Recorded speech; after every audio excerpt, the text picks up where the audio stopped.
Desde 2016 hasta nuestra época, en el sentido de tanto en política como en economía, como en lo que es el capitalismo digital o las nuevas plataformas o Silicon Valley. Hay una diferencia bastante, diría, radical entre lo que es la primera administración de Donald Trump y la segunda. ¿Todo bien? Sí, tú sigues. Entre la primera administración de Trump y la segunda, y es, por ejemplo, vosotros en la primera en el 16 gana las elecciones, en el 17-21 es el primer mandato. Donald Trump parece una persona pues que está más encerrada en sí misma, que internacionalmente no se mete en conflictos, supuestamente, una postura más aislacionista. Y en cambio, en esta segunda administración de Donald Trump vemos a un Donald Trump como mucho más intervencionista o más que le interesa lo que son las relaciones internacionales. Y esto es así. Lo que pasa es que muchas veces no nos llega toda la información de Estados Unidos y no nos llegan los análisis correctos, porque sobre todo a determinados analistas en televisión les da por sobrepensar muchas veces lo que hacen los políticos. Donald Trump en el 2016-2017, hay que decir que llega al poder prácticamente de chiripa. Él no sabía que iba a ganar. Él se presenta a unas primarias del Partido Republicano, como había hecho anteriormente, para llegar al 1 o 2% de lo que son los votantes republicanos, conseguir amansar más capital político y sobre todo más dinero. El caso es que en Estados Unidos desde 2012 a 2016 está la extrema derecha, la alt-right, y él surfea esa extrema derecha. Entonces llega un Donald Trump a lo que es la primera administración suya, que es inexperto en lo que se refiere a política, y lo más importante, que no tiene un programa político detrás. No sabía muy bien qué hacer con el país. Y también una cosa muy importante, que llega un momento en el que no lo dicen. Donald Trump, en su primer término, su primer mandato, era una persona extremadamente vaga. Lo que le gustaba era irse a su casa de Florida a jugar al golf. Y de hecho, podéis ver un montón de titulares del New York Times, de Washington Post, diciendo: primer año de Donald Trump, de 365 días que tiene el año, Donald Trump ha estado jugando al golf 280. Es decir, era una persona vaga, no sabía qué hacer con el mundo. En cambio, en este 2024 sí que sabe qué hacer con el mundo. Sobre todo porque cuando ya las elecciones, hay que decir una cosa, él pierde las elecciones del 2020 contra Joe Biden, eso le sienta bastante mal porque a cualquier presidente de Estados Unidos siempre quiere un segundo mandato, pues como para cerrar su primer mandato y cerrar todo, y ya estaba él aprendiendo más o menos cómo funciona el poder en Estados Unidos y cómo perfectamente lo podía pues pasar a un régimen autoritario, básicamente. Es decir, su último año de presidencia ya se puede ver eso, pero pierde las elecciones pues por el coronavirus, por el movimiento Black Lives Matter, por toda la nueva izquierda que de repente coge pulso. En cambio, en el 2024 llega a presentarse a las elecciones con: hola, soy Donald Trump y desde toda la extrema derecha que hay en Estados Unidos desde el año 1970 voy a recoger todas esas experiencias, voy a coger a todos los think tanks que hay en Estados Unidos de extrema derecha, de derecha radical, de derecha cristiana, de derecha evangelista, todos, y me van a hacer un programa de lo que tengo que hacer los 100 primeros días de gobierno. ¿Y qué pasa? Que ganan las elecciones. Y en esos 100 primeros días de gobierno, prácticamente el programa lo pone encima de la mesa y el primer día firma, creo que son más de 100 órdenes ejecutivas. Y claro, también había una cosa, y es que Donald Trump internacionalmente sabe que tiene mucho tirón, primero de todo porque puede construir más hoteles de Donald Trump, y luego porque quiere dejar una huella en lo que es el mundo. Y claramente la principal huella es que él quería el Premio Nobel de la Paz en el primer año. Entonces lo único que tuvo que hacer es intentar fijarse más o menos en qué conflictos había abiertos en el mundo e intentar ir a resolverlos. Se tiró primero a Ucrania, vio que eso era irresoluble, y se tiró al genocidio palestino y vio que eso obviamente era más resoluble, porque se pasa de un genocidio televisado a un genocidio silencioso, y con eso consigue el Premio Nobel de la Paz. ¿Qué pasó? Que lo del Premio Nobel de la Paz se la liaron y se lo dieron a la señora de la oposición, que está un poquito turulé, de la oposición venezolana, con todos los respetos, y ahí se cabreó. Pero muy importante, y aquí quiero decir una cosa: la extrema derecha estadounidense siempre ha tenido dos vertientes, es la neoconservadora y la aislacionista. La neocon es la que dice que Estados Unidos tiene que intervenir en el mundo. Estados Unidos es el policía, de siempre. Es la clásica, la que conocemos, Kissinger, básicamente. Eso está representado por Marco Rubio, que es el secretario de Estado, que es el ministro de Relaciones Exteriores de Estados Unidos. Y luego, el movimiento MAGA, y es una de las razones por la cual en el 2016 gana Donald Trump, es aislacionista. Dice que Estados Unidos tiene que dejar de enviar a clase trabajadora, y lo dice en estos términos, a morirse a otros países para intereses extranjeros o intereses del gran capital norteamericano. Y es aislacionista. Y esa rama aislacionista está en el gobierno también, y está representada por dos fascistas. Uno, J.D. Vance, que es el vicepresidente, que todo el mundo, bueno, no sé si, no voy a dar por asumido que sabéis quién es J.D. Vance. J.D. Vance es un tío que hizo su fortuna, hizo su carrera política gracias a Peter Thiel, que es, pues, si está el fascismo y el turbofascismo, Peter Thiel está más allá del turbofascismo, básicamente.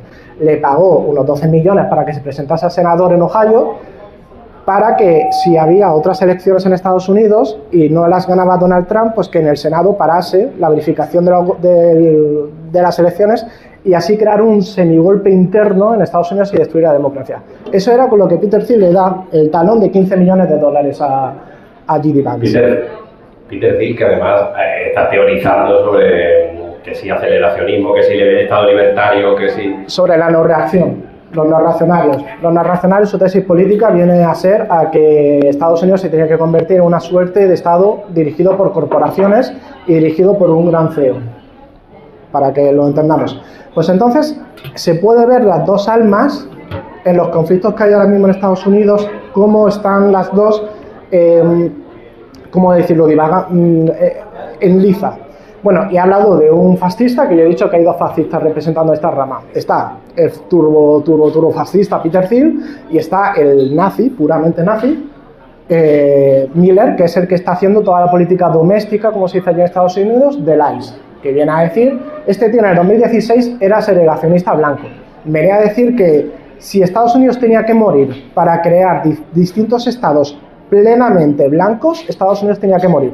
Ahora ha llegado al poder y dice, bueno, a lo mejor si me creo una agencia paramilitar de 100.000 soldados y financiado con 50.000 millones de dólares, pues a lo mejor puedo echar a todos los indeseables que yo quiera del país. ¿Estáis al tanto de lo que es el ICE? Sí. ¿Sí? ¿Más o menos? Vale. O sea, la agencia antimigratoria. Yo sigo flipando con esa historia. Vale. Entonces, por poner un ejemplo, ya no sé si irme por aquí o no, pero para que veáis las dos almas en liza. Cuando Zelensky va a Estados Unidos a la Casa Blanca, lo más normal del mundo es que el presidente reciba a un mandatario extranjero y lo reciba el secretario de Estado, que es el ministro de Exteriores. También hay que decir una cosa, el vicepresidente en Estados Unidos no sirve para nada.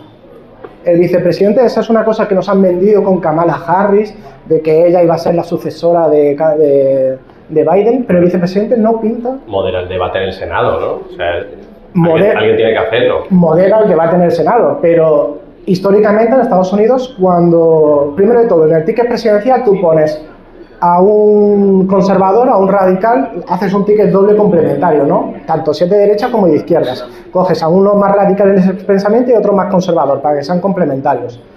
Y hay que decir una cosa, Biden era el progre, y Kamala Harris es la moderadísima, que siempre nos han vendido como la progre. Entonces, Kamala Harris no tenía nada que ver. El secretario de Estado es el que de verdad supuestamente va a suceder al presidente en mando.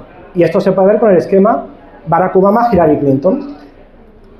Porque a Barack Obama, quien le sucede en las siguientes elecciones para presentarse a presidente, no es Joe Biden, es Hillary Clinton, que es su secretario de Estado. Bueno, a lo que vamos. Zelensky va por primera vez a reunirse con Donald Trump en la Casa Blanca. Y quien recibe a Zelensky, si os fijáis, es Zelensky, Donald Trump sentados, y en vez de estar Marcos Rubio en la posición más preponderante está J.D. Vance, un vicepresidente que supuestamente no dirige por competencia la política exterior estadounidense. Pero J.D. Vance es el turbofascista que os he dicho que es aislacionista. ¿Y qué es lo que hace J.D. Vance?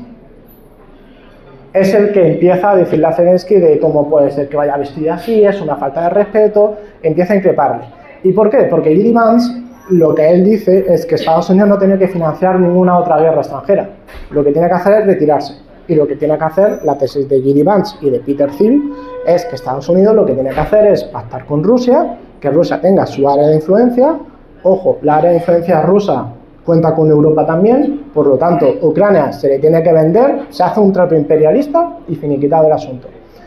Y luego, por ejemplo, tenemos esto durante el primer año del mandato, J.D. Vance es el que ha llevado todo el rato la voz cantante. Al igual que J.D. Vance es el gran pergeñador de la estrategia en Groenlandia. Groenlandia, todo el mundo dice, bueno, Groenlandia es que es muy importante porque el deshielo, porque la emergencia climática, porque Rusia está muy cerca. Perdón, una cosa. ¿Cómo puede ser que a la vez nieguen el cambio climático y a la vez digan que es importante quedarse Groenlandia por el deshielo? Porque esta es una cosa que también nos lleva porque la extrema derecha española es bastante chusca, ¿vale? Es bastante idiota, puedo utilizar eso. Para meterme con fascistas puedo. La extrema derecha española no es muy espabilada. Y lo que tenemos aquí es negacionistas del cambio climático puros y duros, de que el cambio climático no existe. Ojo, que ya están cambiando, que yo lo veo en el Parlamento y ya están cambiando a posiciones de que se pueden homologar a la extrema derecha estadounidense. La extrema derecha estadounidense dice que obviamente el cambio climático existe, pero que no es culpa del ser humano. Ante eso, ¿qué le dices? El negacionismo blando. Claro, el negacionismo blando. Entonces, ahí claramente pueden decir que Groenlandia, pues con el deshielo. Pero a lo que iba, Groenlandia no es solamente importante por el deshielo que se va a producir de aquí a 5, 10, 20 años y todas las rutas que conocemos que pueden pasar por ahí.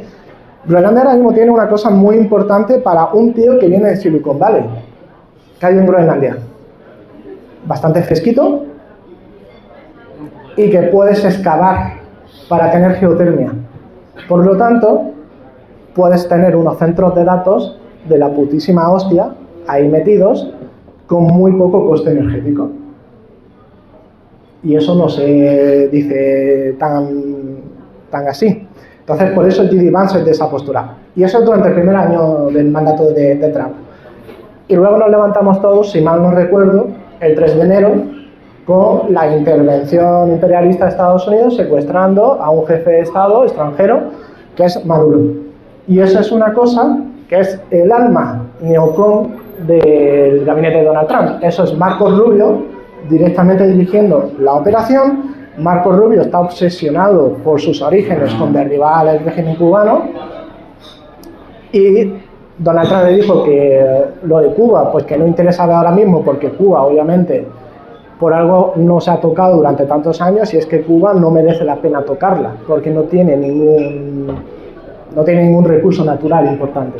En cambio, Venezuela es muy interesante tocarla y también por la propia fisionomía del régimen venezolano era muy fácil hacer un pacto con las élites que hay en mitad entre lo que es el pueblo que puede apoyar al régimen venezolano y lo que es la presidencia.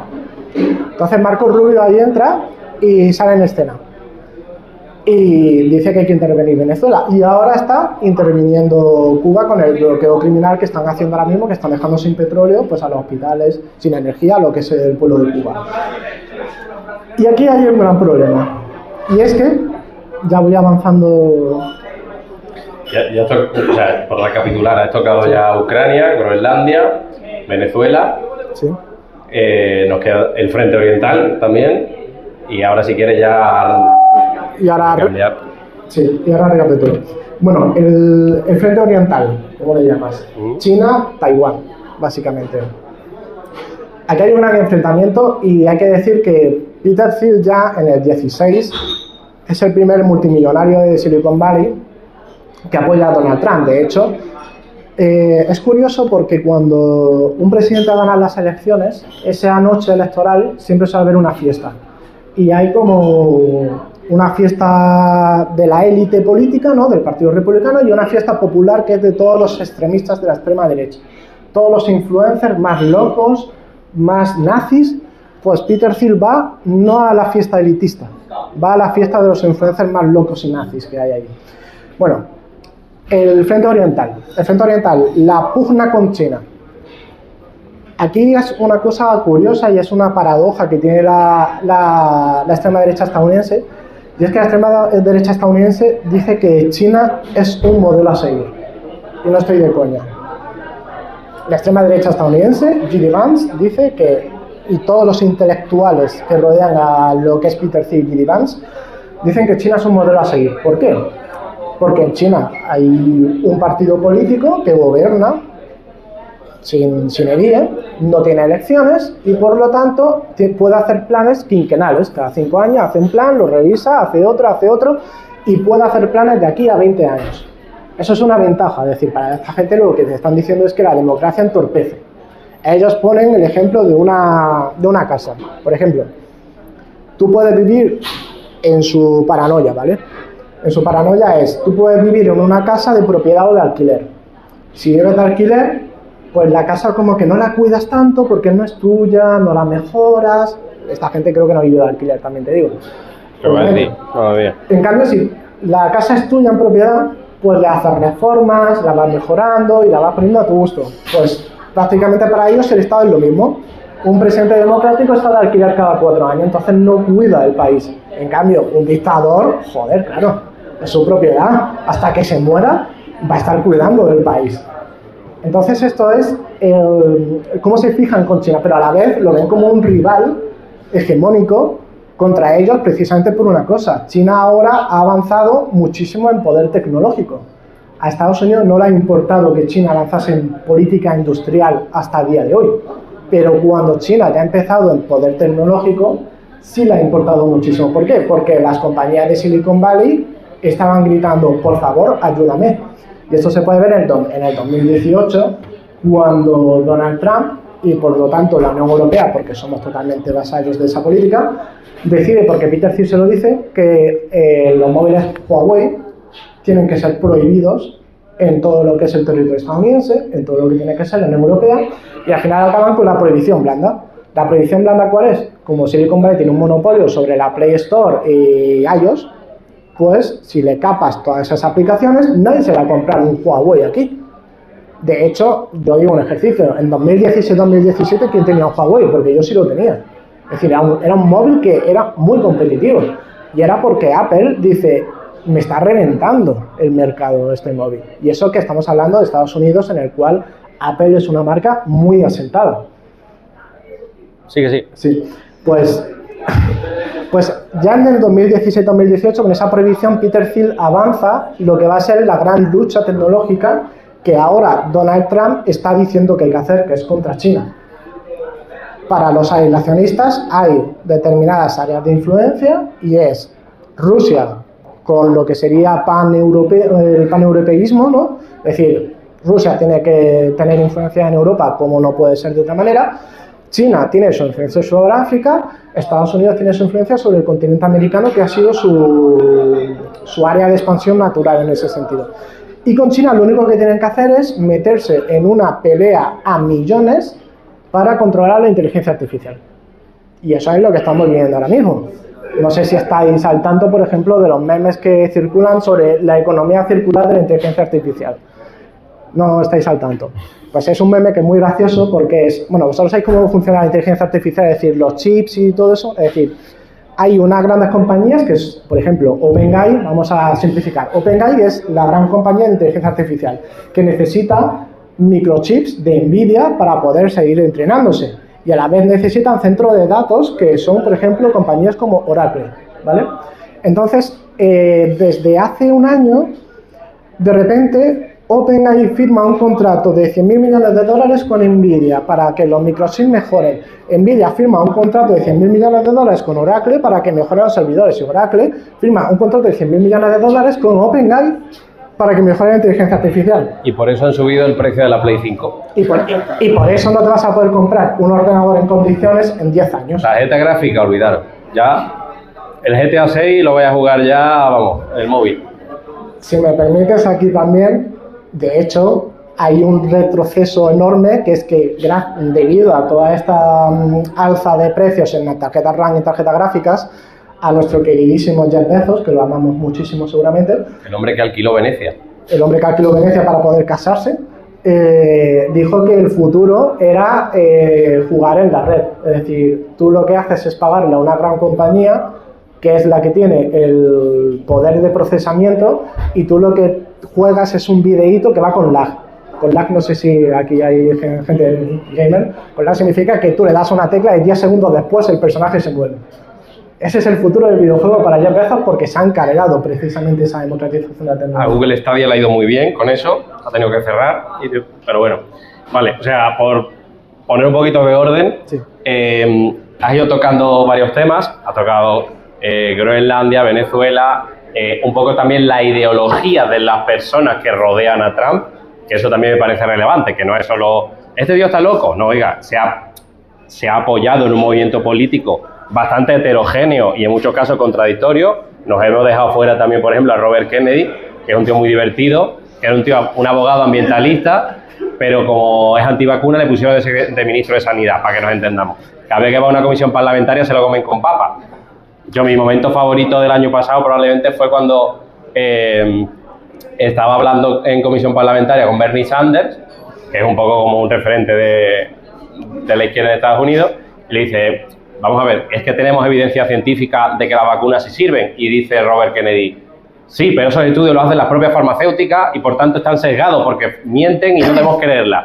Y dijo Bernie Sanders, pues mira, en verdad me gusta que digas eso porque como aquí todos cobráis de la farmacéutica, acabas de desmontar cómo funciona el sistema político estadounidense, porque menos yo, todos estáis cobrando de ellas, así que me viene estupendo. Y digo, joder, accidentally leftist, ¿no? Igual que J.D. Vance, bastante guapo. ¿Puedo decir una cosa de Robert Kennedy que fue de este mes? Cuando me preguntas si puedes decir algo, no sé si... Es que ya no sé lo que puedo decir. Tira. En comisión parlamentaria le preguntaron a Kennedy pues, por el tema de las antivacunas y los gérmenes. Y él dijo, literalmente, ¿vale? Dijo, ahí ya sé. Y él dijo, a mí no me preocupan los gérmenes porque yo he snifado cocaína en lo que son las tapas de los VC. Es decir, ante eso, ¿qué puedes decir? Ya está, te puedes quitarte el sombrero y decirle muy buenos días, hasta la próxima comisión parlamentaria. No sé, es que claro, hay gente que te descoloca, ¿no? Pues bueno, entonces, ha tocado diferentes temas y podemos seguir propongo dos enfoques. Uno, más sobre las relaciones internacionales, porque me interesa, por ejemplo, cómo ves la respuesta que ha tenido la Unión Europea. Vale. Spoiler, bastante mala. Me interesa también toda esa dimensión ideológica, hacia dónde crees que va a ir, porque ya a principios del gobierno de Trump se hablaba de que iba a haber una batalla interna entre, por ejemplo, quienes decían vamos a traernos a ingenieros de la India y de China para competir, mientras que la base social MAGA son esos famosos white trash, que son clase obrera blanca que se ha quedado atrás, como, oye, invierte en educación, no nos traigas a gente que nos va a pasar por encima, porque encima, joder, somos racistas, ¿sabes? Que encima vas a poner en puesto de responsabilidad a que cobre más a gente de fuera. Entonces, ¿por dónde tiramos? ¿Relaciones internacionales o ideología? ¿Qué os gusta más? A ver, que vote, que levante la mano quien quiera relaciones internacionales. Hay muy pocos internacionales. Bueno, tímidamente, ¿quién quiere que analicemos más un poco la parte ideológica, discursiva? Diría que ha ganado el discurso. Hay gente que no ha votado, ¿eh? Ya, y los que no habéis votado, ¿qué queréis que hablemos? A lo mejor quieren que no vayamos a nuestra casa. Que a lo mejor quieren que no vayamos a nuestra casa. Oye, no sé, el que quiere que se pida una cerveza y, no sé, hablamos de otra cosa. De fútbol no, porque no sé, pero no sé. Bueno, en cualquier caso, yo creo que es bastante interesante ver un poco cómo, de alguna forma, Trump está siendo capaz de mantener los discos en el aire, ¿no? Que todavía no ha tenido algún fracaso ya importante, por ejemplo, lo que ha pasado quizás con las relaciones con la Unión Europea, de decir, bueno, me voy a anexionar Groenlandia para que vean quién manda, y de repente se va a von der Leyen a hacer un acuerdo con la India de Modi, o sea, digamos, a lo que los europeístas llaman el desacople, ¿no? Es decir, vamos a intentar desligarnos de nuestro socio preferente histórico, intentar buscar alternativas, cosa que políticamente es inteligente, digamos, por otro lado. Pero claro, no ha tenido grandes cagadas, digamos, ¿no? O sea, no sé cómo lo ves. Digo, sabiendo que tiene que mantener un equilibrio entre todas esas almas de su gobierno y de su base social. A ver, Externamente puede que parezca que no haya tenido cagadas. Es decir, en política internacional es bastante coherente a pesar de que tiene dos almas totalmente enfrentadas. Pero al fin y al cabo siempre se puede hacer como el relato de que las dos almas enfrentadas buscan lo mejor para Estados Unidos y que al fin y al cabo Donald Trump es como una especie de árbitro entre esas dos almas. Internamente, en lo que es dentro del país, ha tenido muchísimas cagadas, muchísimas cagadas. En lo que se refiere externamente, con la Unión Europea, por ejemplo. Es decir, primero de todo, vamos a ser claros y honestos. La Unión Europea está gobernada por el centro-derecha europeo, que es el centro-derecha europeo, y en el Parlamento Europeo hay 3 grupos de extrema derecha. Es decir, eso es como estar ahí en la Unión Europea. Y la Unión Europea, pues lo que son las élites europeas, siempre han sido unas grandes vasallas de Estados Unidos. Y Alvise Pérez, que no lo quiere nadie. Bueno, eso es, están 3 grupos de extrema derecha y el cuarto que es Alvise representándose a sí mismo mientras sortea su sueldo. ¿Sabéis esto, no? Es que en esta familia la tradición es meterse con Alvise Pérez, ¿vale? Entraron 3 eurodiputados, 2 se fueron con los neonazis alemanes. Él se quedó en los no adscritos porque tenemos los audios en los que le pedía 100.000 euros a un empresario de criptomonedas y ya el suplicatorio del Parlamento Europeo dice que sí, que le juzguen. Y tengo en el frigorífico una botella de champán para el día que le metan en la trena, por cosas personales que algún día os contaré. Pero es que los 2 eurodiputados que entraron con él le han puesto una demanda por acoso, porque está todo el día pidiéndoles dinero. Luis, te quiero. En fin, se llama Luis Pérez. Bueno, sigamos. Bueno, entonces, claro, llega un momento en el que Donald Trump, claramente, bueno, Donald Trump y el gabinete aislacionista, la parte aislacionista, va a vender a Europa porque claramente se dirige hacia Putin, que es como la gran bestia negra de la Unión Europea, y le dice, quédate Ucrania a cambio de que tú me des todas las tierras raras que hay en Ucrania. Y ahí la Unión Europea dice, hostia, que es que yo ya llevo ahí 80.000 millones de dólares metidos con todo el apoyo y de repente este tío nos va a decir que Ucrania se vende y yo he hecho todo un discurso de que el europeísmo, una de las grandes bases del europeísmo es defender lo que es la soberanía nacional de todos los territorios, incluido de Ucrania. Esa es una primera cagada, por lo cual la Unión Europea ya empieza a hacer determinadas cosas que no son muy coherentes, pero que van destinados a ese famoso desacople. Von der Leyen pues se inventa el plan RIARN, que el plan RIARN básicamente es en una Unión Europea de la austeridad, porque todos lo conocemos en el 2008 lo que nos hicieron, porque éramos los PIGS, los que nos hicieron a todos los países del Mediterráneo, incluido también Irlanda. En una Unión Europea de austeridad, de repente, Von der Leyen dice que, bueno, que si hay que meter 500.000 millones de dólares en la máquina de guerra europea, se meten. Claro, con una condición, y es que no puedes comprar armamento estadounidense. Pero también te digo, eso podría ser inteligente, pero no habla de las patentes. Y por temas de industria de defensa, las patentes de defensa, de misiles, de todo, la mayoría de las patentes están en 2 países, que es Estados Unidos y otro país que, bueno, que yo creo que es un poquito inventado, que es el Estado de Israel. Cuando he dicho inventado, no sabes lo que va a decir, pero bueno, está bien. Claro, hay que respetar las resoluciones de las Naciones Unidas.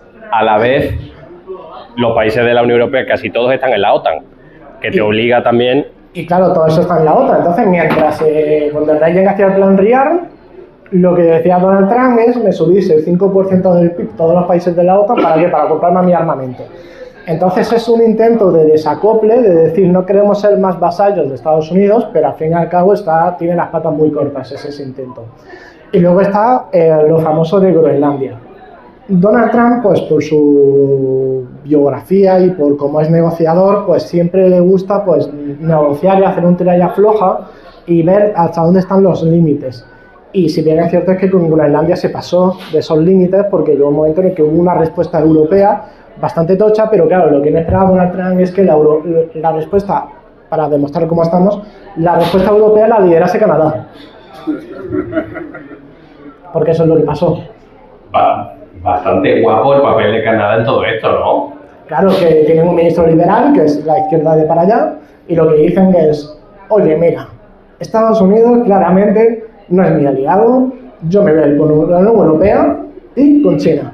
Y al día siguiente se puso a firmar memorándums con China, que fue un gran revés que tuvo Donald Trump en lo que es la política exterior. Pero al final luego la Unión Europea ha reaccionado. Hay gobiernos como el gobierno progresista de España que sí que está liderando una respuesta totalmente diferente de lo que tendría que ser la Unión Europea, pero obviamente está solísimo porque hay ninguno más que lo defienda. Francia siempre tiene una postura tradicional muy anti-OTAN, pero al final estoy dentro. Y con eso llegamos a lo último, que es la conferencia de Múnich de este año. Y la Unión Europea, en vez de decir, bueno, quizás deberíamos hacer un ejército europeo, quizás deberíamos coordinar todo lo que gastamos en PIB en la Unión Europea, porque, a ver, la Unión Europea, si combinas todos los millones que se gastan todos los países, es el mismo presupuesto militar que tiene China o Rusia. Lo que pasa es que está descoordinado. Entonces se podría coordinar. Y en vez de intentar ir por lo inteligente, que sería eso, ahora han salido con una nueva historia y es, ¡ostras! ¿Y por qué no hacemos más bombas nucleares? Lo cual es un poquito absurdo y Marco Rubio ha dicho... Guapísimo. Sí, guapísimo, claro. Guapísimo, entre otras cosas porque la tecnología la manejo yo también. Es decir, es así. Entonces el papel de la Unión Europea es bastante lamentable. Ya. ¿Sabéis lo más parecido que tiene la Unión Europea a un ejército europeo? ¿Sabéis lo que es? Una cosa que se llama Frontex, que son los 10.000 efectivos de control de fronteras. Y efectivamente, de patrullaje de las costas y del Mediterráneo. Con respecto a Frontex, es uno de los primeros planes que tiene la Unión Europea para coordinar distintos estados, distintas agencias estatales y distinto dinero.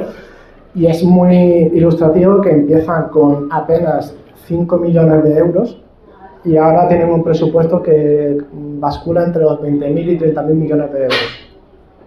Y están destinados únicamente a migrante que pasa por el Mediterráneo, migrante que no rescatamos, porque tienen una política estricta de no rescatar migrantes y dejarlos morirse. Bastante heavy. Bueno, te voy a dejar una pregunta en el aire, mientras esperamos a que podéis ir pensando preguntas, podéis levantar la mano, ¿vale? Dos cosas. Ya que estamos con la parte tanto geopolítica como discursiva, te quiero preguntar cómo ves el Partido Republicano. Si crees que se ha transformado, si crees que lo ha fagocitado el movimiento MAGA, si crees que hay posibilidad de algún tipo de relevo generacional dentro de la derecha estadounidense, derecha, extrema derecha, porque en fin, sabemos que las categorías en Estados Unidos son un poco distintas. Y luego te voy a preguntar por el Partido Demócrata, que sí que parece que se está moviendo las fichas, precisamente porque probablemente los dirigentes del Partido Demócrata todavía están un poco pensando que les ha pasado, ¿no? O sea, que no son muy espabilados, no son. Pero qué pelazo tienen, la verdad. Creo que era el Yuyu que decía, tiene mejor pelo que un senador americano, ¿no? Son todos iguales. Así que bueno, si queréis podéis ir levantando la mano, me acerco, e igual les tengo que dejar ese, porque el micrófono se ha quedado sin batería, pero bueno. ¿Pero te respondo a estas preguntas? Sí, voy respondiendo y si alguien se levanta, voy. Vale, en lo que se refiere al Partido Republicano... Te lo cambio. Con cuidado que ya me cargué uno. ¿Y cómo se pone esto? No, agárralo. Ah, vale. Con cuidado, agarra. Ah, vale. Ahí. Es bastante antiestético, pero es vale, lo que hay. Ya. Bueno, con respecto al Partido Republicano, el Partido Republicano ya sabéis que Donald Trump se quiere presentar ilegalmente en el 2028. Seguramente no pueda, ahora mismo no puedo poner la mano en el fuego de que vaya a hacer algo, ¿vale? Seguramente no pueda, pero el relevo generacional está claro. Yo he dicho antes que en un ticket presidencial en Estados Unidos se presenta, por ejemplo, el Partido Demócrata se presentó Barack Obama con Joe Biden. Barack Obama el moderado, Joe Biden el progresista. Se presentó Joe Biden con Kamala Harris. Otra. Donald Trump se presentó con Mike Pence. Donald Trump era como el estridente en esa época, en el 2016, y Mike Pence era el típico señor del Partido Republicano, racista del sur estadounidense, pero el típico señor blanco del Partido Republicano. Pero elegante. Pero elegante. Un caballero. Elegante y sobre todo también, hay que decirlo, demócrata. Es decir, puede que no nos guste. Está el listón está bajo, El listón está bajísimo, pero claro, hay que decir una cosa. En Estados Unidos se sufrió un golpe de Estado el 6 de enero de 2021 Y Mike Pence fue el que pudo medio salvarlo porque dijo, vamos a seguir con el proceso de verificación de las elecciones. ¿Vale? Entonces, el listón está ahí debajo. Donald Trump se presenta a estas elecciones como un turbofascista. Más que él. Es decir, claramente no es complementario. Entonces, claro, ¿qué futuro le espera al Partido Republicano? Para el Partido Republicano el futuro que le espera es el turbofascismo. Porque quien va a dirigir el Partido Republicano va a ser J.D. Vance. Y para que os hagáis una cosa de cómo ha cambiado tantísimo el panorama en lo que es el Partido Republicano. Ahora mismo el gran demócrata constitucionalista que queda en el Partido Republicano es un tío que hace 10 años se le catalogaba extrema derecha en Estados Unidos, que es un paleolibertario que, no voy a decir el nombre, pero vosotros seguramente os habrá llegado el meme de una familia estadounidense que es mujer, padre, 5 hijos y todos con ametralladoras AM y lo que sea. Pues ese señor es el que queda moderado en el Partido Republicano. Pero, y Arnold Schwarzenegger. Y Arnold Schwarzenegger que está ya jubilado. ¿Nos hace gracia que Schwarzenegger sea lo mejor que hay en el Partido Republicano, que es ecologista, que es liberal, que es anti-Trump y hace vídeos con la espada de Conan amenazando a Trump? Esto es real, ¿eh? O sea, me parece fantástico. Gobernador de California, o sea, no es que sea militante, es que ha tenido un cargo público importante. Sí. Entonces, el futuro del Partido Republicano es ese. Y ahora, los demócratas. Esto, hay muchas capas y hay que afinar. Y yo siempre he dicho una cosa que muchísima gente en España me ha dicho, me ha recriminado que no tenía razón, pero sigo pensando que tengo razón.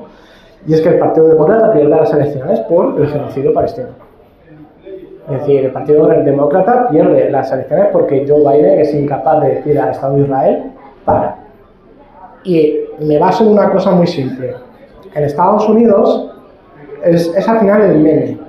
La política internacional está dirigida, entre comillas, por lo que deciden 5.000 blancos en el estado de Ohio. Ese es el meme, pero es que funciona así la política estadounidense. Y el problema es que en las elecciones del 2024 los jóvenes no salieron a votar. Y hay que decir una cosa, el movimiento pro-palestino en España ha sido fuerte como tradicional tiene que ser, en Inglaterra ha sido la hostia, pero en Estados Unidos, porque es que yo vengo de ahí y he militado con esa gente y me lo decían, si ya venían de Black Lives Matter, que era la mayor protesta social que había existido en Estados Unidos, me dijeron que con el movimiento pro-palestino había sido muchísimo más, porque eran durante 7 meses, todos los domingos, manifestaciones en todas las ciudades estadounidenses con más de 50.000 personas. Eso, sostenerlo en el tiempo, es bastante fuerte. Entonces el Partido Demócrata ha perdido por eso. Y de hecho el Partido Demócrata llega un momento en el que el puro establishment, que fue el que se carga a Joe Biden y pone a Kamala Harris, no entiende.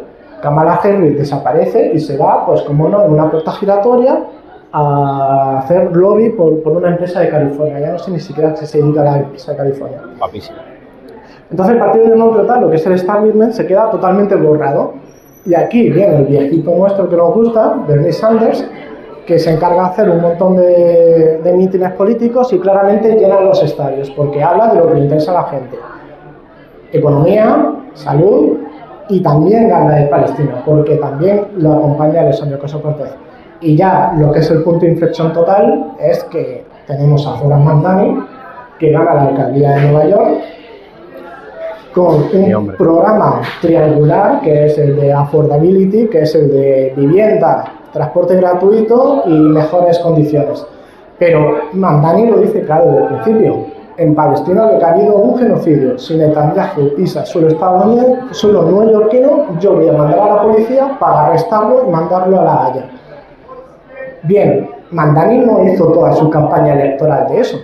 Pero si tienes a un montón de jóvenes que lo que le interesa es ese mensaje, ya de primera saber que ese tío opina así, ya le escuchas. Y eso es lo que pasa. Yo me acuerdo que tengo compañeros del DSEA, que es el partido de Zoran Mandani, que ahora ha conseguido 100.000 miembros en Estados Unidos. Es la primera vez que un partido socialista en Estados Unidos consigue 100.000 miembros en toda la historia. Y me decían en su época, antes de Zoran, me decían, tenemos un problema y es que ahora mismo la media de edad que tenemos es de 23 años. Y me acuerdo que después de Zoran le pregunté, ¿ahora cómo estáis de media? Y me dicen, pues estamos peor, hemos bajado a 19 años. Es decir, son todos jóvenes que dicen, el capitalismo es injusto, creo que el mejor sistema sería un sistema ecosocialista y lo que pasa en Palestina es un genocidio. Y eso es lo que está dominando ahora y lo que está infiltrándose dentro de lo que es el Partido Demócrata. Infiltrándose me refiero empapando, no infiltrándose en plan... espía. En plan conspiranoico. Y es que el Partido Demócrata, lo que es el establishment, está borrado del mapa. Kamala Harris y todo ese sector es inexistente. Y ahora tenemos un Partido Demócrata que es el establishment progre, que es Gavin Newsom, que es el presidente, el gobernador de Estado de California, que es progresista. Ya está con Pedro Sánchez esta semana, Que no sé si lo habéis visto. Pedro Sánchez. Y luego tienes al ala socialista, que es un partido independiente, pero que se presenta con los demócratas para poder parasitarlos por dentro. Eso es su estado, que está liderado por el trío Bernie Sanders, Alexandria Ocasio-Cortez y Zoran Mandani. Y ese es el mapa, más o menos. Y una última cosa. Y para que pregunten ellos también. Sí, claro.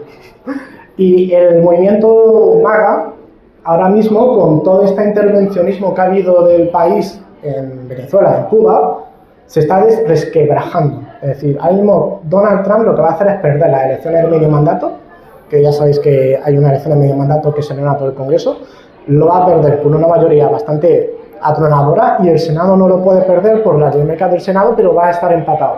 Y eso a Donald Trump le asusta. Según los últimos estudios demoscópicos, ha perdido el 30% de la base social.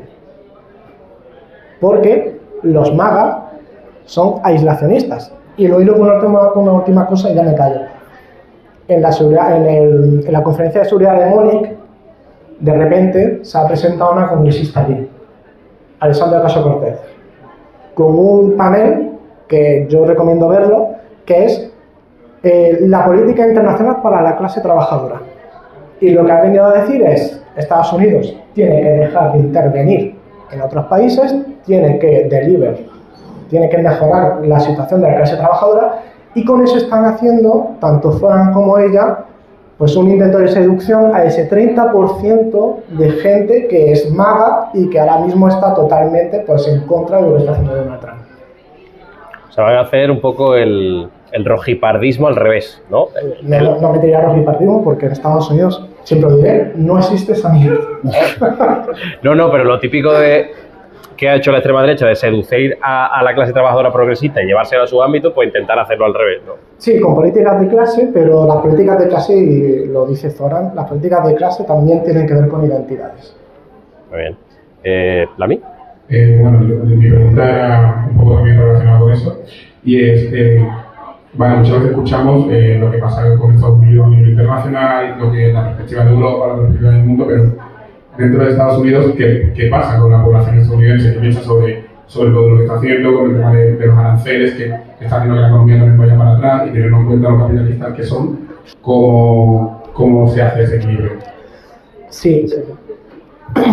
La población estadounidense en este sentido, por ejemplo, con lo de los aranceles, es cierto que ha empeorado muchísimo la supervivencia de la clase trabajadora estadounidense. Ha empeorado bastante por el tema de los aranceles y, de hecho, el desempleo está creciendo. Pero aquí hay un as que se guarda siempre Donald Trump de la manga, que es que el problema es la FED, la Reserva Federal. Claro. Ya. Y es que la Reserva Federal mantiene los tipos. Podemos discutir si la política de la Reserva Federal es ultracapitalista, que yo pienso que lo es y que lo que viene es a dañar la clase trabajadora estadounidense, pero el problema es que ese discurso sí que ha impregnado y hay muchísima parte de su base que lo que dice es que Donald Trump tiene lógica lo que hace, porque los aranceles es para que no vengan productos extranjeros y por lo tanto mejorar la industria que hay en Estados Unidos, pero que el problema es la FED porque el dinero es muy caro y no baja los tipos y por lo tanto la inflación sigue rampante, etcétera, etcétera. Pero dentro de la sociedad estadounidense, de lo que es la amplitud de la sociedad estadounidense, los demócratas, también hay que decirlo, los demócratas, el votante convencido demócrata es aquel que es de clase media. Por lo tanto, no se ve muy, ¿cómo decirlo? No se ve como muy afectado por lo que sí podría verse un votante de clase trabajadora estadounidense. Entonces, el votante de clase media demócrata lo que viene a decir es que Donald Trump pues, le preocupa más el giro autoritario que hay dentro de Estados Unidos y le preocupa más el ICE por cómo interviene en las comunidades, porque es que es súper violento, obviamente. Es decir, es que imaginaos que estáis en vuestra ciudad y cada manzana veis a tíos tapados, paramilitares, como nazis, con ametralladoras. Entonces, eso es lo que le preocupa más a lo que es el votante demócrata. Y a la clase trabajadora pues está entre el desencanto con Donald Trump, entre, bueno, vamos a darle tiempo para ver si funciona esa política, porque hay que darle tiempo, y hay que cargársela de Reserva Federal. Básicamente esas son como las posiciones que hay. ¿Rick? Sí, buenas. Bueno, lo primero, gracias por todo eso, porque estáis diciendo un montón de cosas súper interesantes y yo precisamente quería tratar el tema de ICE. Lo primero es si, dentro de que tengo mis preguntas, básicamente, ¿quién lo financia? Porque yo veo las fotos y no van informado. ¿Es posible que esta gente se esté autofinanciando? Es decir, que allí todos sabemos que tú puedes ir a un supermercado y comprar armas, ¿no? Entonces, esa es una de mis dudas. Y otra es, ¿se les volverá en contra en algún momento el ICE cuando lo quieran deshacer? Y para rematar, ahora mismo estoy haciendo prácticas de profe de historia en el instituto y claro, tengo todos los días como 90 cabecitas que están entrando una cantidad de mierda brutal por redes sociales. Que yo intento pues, explicarles un poco que un sistema público es síntoma de un país de primer mundo. Ahora mismo Estados Unidos, en base a ese sistema represivo que tiene montado con el ICE, podríamos afirmar que no es una democracia. Yo se lo puedo explicar a mis chavales. Vale, a ver. Lo siento, digo muchas cosas. No. Aquí se juntan bastantes cosas. A ver, el ICE...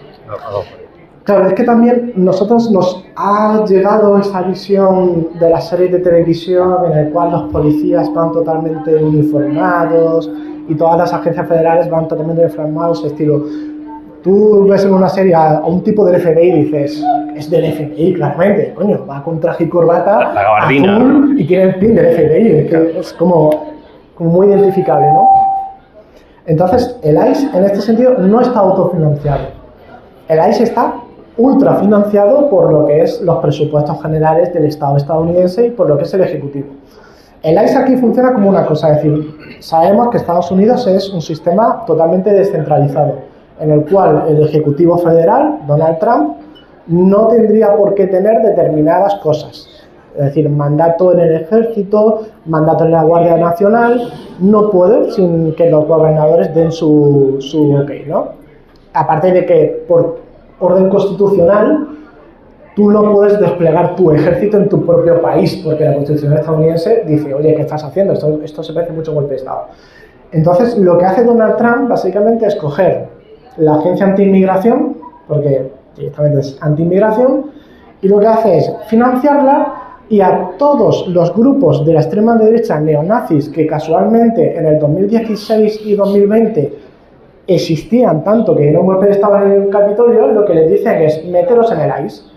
Entonces lo que tenemos es una agencia paramilitar ideologizada llena de neonazis.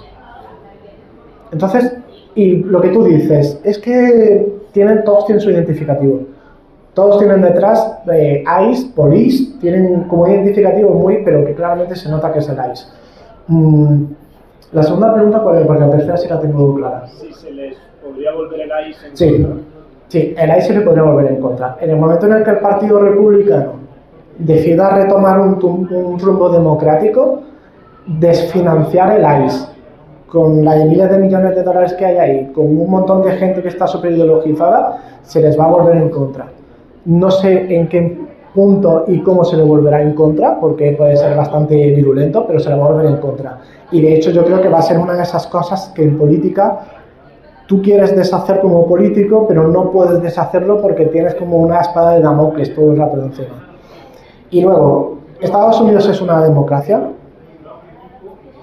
Es un largo debate, ¿vale? Yo te diría que Estados Unidos es un sistema político elitista, tal cual fue creado. No es un sistema político plenamente democrático porque tiene unos resortes puramente antidemocráticos. Y para empezar, es el tema de la financiación de campañas. Todos lo sabemos, las campañas electorales las pueden financiar grandes corporaciones. Entonces, en el momento en el que tú estás prestando 10 pavos a Alexandria Ocasio-Cortez, tienes a Peter Thiel que le está dando 15 millones de dólares a un senador.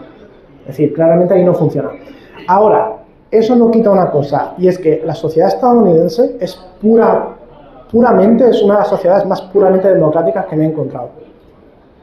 Es decir, entienden la democracia de una manera que nosotros no concebimos. Es decir, allí te preguntan, ¿tu jefe de policía por qué no lo eliges tú? ¿Sabes? ¿Por qué no lo eliges tú? Si al fin y al cabo está a cargo de tu seguridad, ¿por qué no tienes derecho a elegirlo? Aparte de que obviamente le revienta la cabeza que de repente digas que vives en una monarquía. Ellos entienden la monarquía, obviamente la monarquía británica, y la entienden como lo que le ponen cuando se casan unos príncipes y dicen, jaja, mira qué graciosos los príncipes. Pero no entienden por qué no se votan determinadas cosas. Allí hay referéndums cada 3 meses. Aquí, ¿cuál es la última vez que votaste en un referéndum? Por eso, pues fíjate, yo tengo 33 y creo que no he votado ningún referéndum. El de ampliar la feria. ¿Qué? El de ampliar la feria de abril, es verdad. Pero no es eso es democracia, pero es que allí cada 3 meses están votando referéndums. Entonces claramente saben que falta democracia en su país y que hay algo mal en el sistema político. Dos cosas. Efectivamente, la pasta del ICE es absurda. No sé si os acordáis toda la bronca que hubo con una cosa que se llamaba el Big Beautiful Bill y toda esa cosa que recortaba dinero público de prácticamente todo, que era un poco el trabajo de los Musk de justificar cada puesto de trabajo de la administración, pero luego ese dinero ha ido a toda esta buena gente. Amazon, Meta, Google, Pandora, LinkedIn, HBO, YouTube, Spotify, Hulu, Motorola, FedEx, o sea, son marcas que usamos todos los días, ¿vale? Esto no es conspiranoia. La revista Forbes, Comunistas. que no es que sean precisamente trotskistas, ¿vale?, habla de cuáles son las empresas que son contratistas del ICE. Las empresas hoteleras, rollo Holiday Inn, que a lo mejor tú vas de turismo un fin de semana a no sé dónde, son las que alojan a esta gente. Entonces, aquí hay mucha peña trincando pasta. Lo cual me lleva a lo siguiente. Os recomiendo mucho el podcast del orden mundial que han hecho con Franco de Ledone, que es uno actualmente de los divulgadores sobre qué es la extrema derecha, que me parece más respetable, más un tío cojonudo. Sí. Y una de las cosas que están haciendo es coger todos los teóricos que hay que han tratado la cuestión del fascismo, la cuestión del autoritarismo, tanto clásicos como contemporáneos. Están hablando de Robert Paxton, están hablando... Y están intentando hacer check de hasta qué punto Estados Unidos está en una deriva autoritaria. El Estado corporativo es una, espero que hayáis visto la lista de Schindler. En el fascismo también hay empresarios que ganan pasta, de hecho, si no, no se mantendría. La cuestión de la violencia extralegal, extrajudicial, parapolicial, ¿vale? Pues a lo mejor las midterms no hacen falta, que dijo Donald Trump el otro día. A lo mejor hay una suspensión de las garantías constitucionales y de las elecciones. Entonces, a tu alumnado, que probablemente tendrá mucho ruido porque estarán como sobreestimulados, dirá, ¿les puedo decir que Estados Unidos va camino de convertirse en un régimen autoritario? Bueno, pues los politólogos sabemos que esto es una escala de grises. Igual que a mí en la carrera nos enseñaban que Rusia era una democracia, ¿cómo era? Híbrida. Sí, o una democracia dirigida, nos decían en clase, ¿vale? Y hablo de 2008-2009. En cualquier caso, y esto lo iba a dejar para el final, vaya reflejo, también hay... Me he cargado la... Sí, aguántamela. Vale. Mientras por aquí ha preguntado él, preguntando. Sí, bueno, pues tengo dos preguntas. La primera es en relación a J.D. Vance, porque estábamos hablando bastante sobre el rol de J.D. Vance. Es un personaje muy interesante, porque él pasó del I'm a never Trump guy a ser el mayor forofo de Donald Trump. Entonces, la primera pregunta es, ¿a qué crees que se debe ese giro, ese viraje ideológico? O si crees que realmente él nunca cambió de ideología, que creo que desde estoy viendo que puede ser. Y la segunda cuestión es sobre el ICE, porque hemos visto cómo estos días está pasando las Olimpiadas de invierno en Milán y Trump ha decidido llevar a ICE al extranjero. O sea, cuando estamos hablando de que es una organización pensada precisamente para una cuestión migratoria, de inmigración. ¿A qué crees que se debe? ¿Qué significado puedes ver? Gracias. Vale. A la primera. La biografía de J.D. Vance es interesante porque es un... ¿Alguna chica también que se anime? Es un...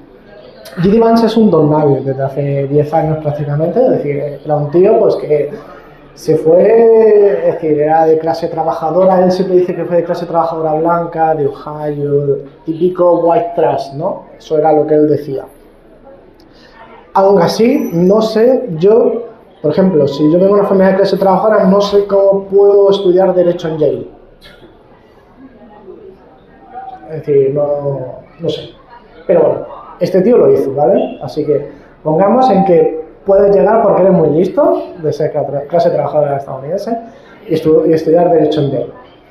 Y este tío aprovechó, y es una típica paradoja, así un poco como hipócrita totalmente. Y él hizo un libro que se llama Hillbilly, una cosa así, que es pues una oda a la clase trabajadora blanca olvidada por la desindustrialización. Ese libro, si tú lo comparas con Middle America de un autor fascista que no me acuerdo, estadounidense, Francis, lo que sea, no me acuerdo, es prácticamente lo mismo, quiere decir la misma idea, de que este tío lo que quiere decir es que Middle America en el imaginario estadounidense es doble. Middle America es de la clase media y Middle America es entre las dos grandes ciudades lo que pasa en Estados Unidos de verdad. Estados Unidos de verdad no es lo que hay en Nueva York, no hay lo que hay en Los Ángeles, es lo que hay en Ohio, donde está la clase trabajadora blanca. Este tío dijo que no era un tío de Donald Trump porque de Netflix le puso $10 millones para hacer una película sobre su libro. Y este tío estaba a la vez en el Venture Capital, es decir, en los fondos de inversión de Silicon Valley que funcionan como ruedas rusas. Son máquinas de quemar dinero. Es decir, de repente ven 10 startups y a todas las financian con $1 millón, sabiendo que el 90% va a fallar, pero con que una salga bien, recuperan el dinero. Pues este tío trabajaba con eso para Peter Thiel, que ya teorizaba sobre por qué Estados Unidos se tenía que volver un estado neorreaccionario con corporaciones dirigiéndolo. Es decir, J.D. Vance nunca ha cambiado de ideología. Ahora, lo que ha hecho ha sido radicalizarse. Eso 100% seguro. Y lo del ICE en las Olimpiadas, yo eso no tenía noticia y me deja loquísimo porque precisamente es lo que tú dices. Es una... se puede llamar paramilitar o lo que sea, pero es una organización del Estado para una cosa constitucional que es el control de fronteras y que lo hayan externalizado hacia otros países, ya no solamente que es anticonstitucional en Estados Unidos, que ya sabemos que eso no le importa ya a Donald Trump que sea algo anticonstitucional, sino que va contra el derecho internacional de la propia Italia. A Italia sí le debería importar. Es decir, a Italia sí le debería importar tener a... O a la República de Ecuador, que se iban a meter en su embajada por la cara también. No podéis entrar. ¿Qué cojones? Hay una pregunta por allí y luego por allí. Primero él y faltan voces femeninas aquí también, que estamos hablando nada más que tío. ¿Qué es esto? ¿Pasa por allá? Sí, sí. Bueno, muy completo. Y nada más, ¿hasta qué punto se está intentando medir con parámetros, pues, los de toda la vida, ¿no? La política de este señor y la forma en la que se está manejando para, por ejemplo, el análisis que haces de lo que va a pasar en las elecciones intermedias, es decir, va a perder por un amplio margen sobre la base del argumento de que como está teniendo intervención en países extranjeros, entonces a Obama no le gusta porque son aislacionistas, cuando en realidad me parece, no sé, digo, lo pongo ahí, eso es lo que me interesa ver si esto cuela, como dicen aquí. En realidad es que más bien a mí lo que me parece es que la relatoría se da en torno al plan interno norteamericano, y aunque esté involucrado, por ejemplo, un país como Venezuela, no se habla de nosotros vamos a instaurar la democracia, como lo que pasó en Oriente, sino que, y tampoco me parecería que podría entrar el argumento de que el petróleo, porque en realidad es que son muchísimos, o sea, los millones y millones de dólares que se tendrían que invertir para tener refinerías, pero ellos mismos podrían empezar al final el petróleo, es decir, es muchísimo el tiempo que se necesita, no tiene resultados inmediatos, Sí. sino que más bien la teoría que se construyó fue la de la amenaza de las drogas, la del narcotráfico, que está matando a nuestros jóvenes, y cómo eso puede redituar electoralmente hacia las intermedias. Y luego, lo mismo para lo que comentabas de Cuba. Al votante medio de Trump, el votante medio de Trump no está viendo que hay gente muriendo en Cuba porque cortaron los suministros de petróleo. El votante medio de Trump está viendo que pararon una amenaza de ese lado ideológica, porque ahí no pudieron hablar de gas central, desde luego, sino más bien los paramos porque ellos lo que están haciendo es minando nuestro sistema y están tan cerca que con un estado como Florida, ¿no? O sea, el vecino es Florida, que es así como el bastión. Entonces, yo en realidad me parecería que aunque estén países extremos involucrados, la teoría es absolutamente interna y el resultado que se busca es interno para las intermedias. Iba él y luego el Ayeta, ¿vale? Entonces, si podéis pasaros el... Estoy totalmente de acuerdo en que el relato interno que ha vendido Trump a su base MAGA, porque es el único relato que le puede sacar de ese intervencionismo, es precisamente eso. Y cuando pasó todo lo de Maduro, yo me acuerdo que yo publicaba diciendo aquí porque la izquierda española funciona por una especie de antiimperialismo mal entendido, porque lo que entiende es más un antiyanquismo que un antiimperialismo. Y todo el rato, el primer clic, dije, no, es por el petróleo, es por el petróleo. Y lo que tú dices, cualquier persona que sepa cómo está ahora mismo Venezuela, sabe que hay que invertir miles de millones. Primero de todo, el petróleo venezolano es más pesado. Por lo tanto, hay que construir unas refinerías que, bien, Estados Unidos las tiene en Texas. Vale, bien. Pero para extraer el petróleo, lo que es el chavismo, fue el último gobierno que invirtió de verdad en estructura, en infraestructura para sacar petróleo. Por lo tanto, eso de que Estados Unidos ahora está sacando, y lo que dice muchas veces Donald Trump, de estamos sacando petróleo y lo estamos vendiendo, eso no es tan cierto. Y por eso, una de las cosas que dijeron es el tema de las drogas. Porque al movimiento MAGA y al alt-right, esto ya es entrar en una profundidad, pero el movimiento alt-right tiene como dos, pivota sobre dos cosas, sobre la raza y sobre el género. Sobre el género es puramente misógino, eso ya lo sabemos, pero sobre la raza pivotaba en el sentido de, bueno, aquí están las personas negras en Estados Unidos haciendo sus movimientos porque quieren tener sus derechos, eso está muy bien, y nosotros como blancos también tenemos que tener nuestros movimientos. ¿Para qué? Para defendernos. Y lo que decía la alt-right, una de las principales pilares de ese pilar racista y racial, era que a quien más afectaba la pandemia de opiáceos, y con toda la razón, era la clase trabajadora blanca. Estamos hablando de que el 80 o el 90% de las personas que mueren en Estados Unidos son de clase trabajadora blanca y hombres. Entonces, es cierto que el relato que se vende es nos están jodiendo desde el exterior con las drogas, por lo tanto hay que intervenir en Venezuela con el cártel de los soles, etcétera, etcétera. Pero ese relato se ha difuminado en el momento en el que incluso la propia administración Trump tiene que decir que el cártel de los soles no existe. Y también tiene que ver con que a los MAGA les parecía bien que en una vulneración de derecho internacional, otra más, tú bombardeases lanchas que pasan por el Caribe, que ya ves tú, con todos los respetos, si solamente es decir, si todo el flujo de droga que va a Estados Unidos es por lanchas, joder, yo qué sé. La gente del fentanilo no estaría así. Claro, es decir, tendrías que tener lo que es un cordón de lanchas yendo todo el rato a Estados Unidos, porque entonces no hay manera. Entonces, eso le parecía bien, pero lo que les pareció mal fue intervenir en un país extranjero. Porque la intervención, la pura intervención, aunque no haya bajas estadounidenses, aunque sea una operación súper controlada por la CIA, en la cual la CIA hace un pacto con Delcy Rodríguez, no le gusta, porque ¿quién se cargó a Kennedy? La CIA. Y esto es una en plan coña, ¿no? Pero a MAGA no le gusta la CIA. Y en el momento en el que la CIA está involucrada, lo que creen que está involucrado es el Deep State. Por lo tanto, lo que hay es una traición a lo que son los valores MAGA. Y luego, las midterms no las va a perder.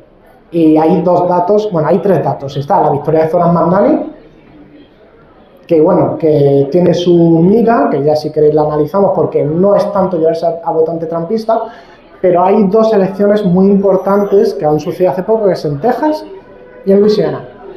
En ambos distritos, Donald Trump ganó por más de 2 dígitos. Más de 2 dígitos significa por encima del 10%. En las anteriores elecciones, es decir, hace un año. En estas elecciones han ganado los demócratas por más de 2 dígitos. Es decir, ha habido más de un 20% de cambio del votante que votó a Trump y que de repente vota a demócratas. En estados, Texas, Luisiana y en distritos que son conservadores. Por lo tanto, ahí hay algo. Está pegado a México. Está pegado a México. Mucha población mezclada. Mucha gente que se puede quedar en casa. Mucha gente que puede de repente cambiar el voto. Pero habría que analizarlo bien. No lo han terminado de analizar. También me acuerdo que los demócratas se inventaron que iban a invertir 5 millones de euros en un macroestudio para saber por qué habían perdido las elecciones. Y casualmente no se ha publicado. También lo digo. Pero el relato es el que tú dices. Es que no puedo con ellos. ¿Por aquí? Sí. No, una pregunta muy concreta. ¿Quién crees, no quién te gustaría, quién crees que será el candidato demócrata a las nuevas elecciones? Pásale el micro a él, por favor. Lo que te puedo decir es que los candidatos que van a jugársela cara a cara por la nominación demócrata, claramente son Gavin Newsom y Alexandria Ocasio-Cortez. Eso es lo que se van a pegar en unas primarias. ¿Quién va a ganar? Pues sinceramente, si me pongo el gorro de analista, no lo sé, porque Estados Unidos está cambiando mucho.